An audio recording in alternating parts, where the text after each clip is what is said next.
Hello guys, what is up? It's Phan here from Neckband. Welcome back to this channel. Hope you guys have a wonderful day. Today in this video I'm quickly show you how to change the earbuds on your inner ear headphones. So let's get started. So this Bluedio neckband has three pairs of earbuds, guys. This one is the smallest one. The other is a medium size and the large size of it. If you're trying to do like this, then you're totally doing it in the wrong way. This is the right way how to do that, okay?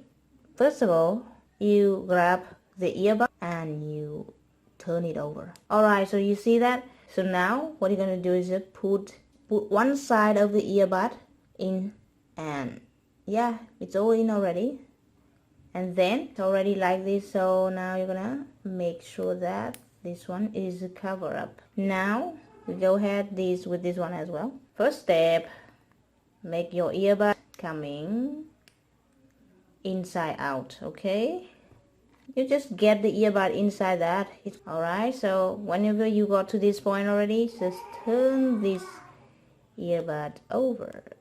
And there you go. Okay, that's it guys. Thank you so much for watching this video. I'm Phan from Neckband. Don't forget to subscribe to this channel for more videos later on. Bye for now.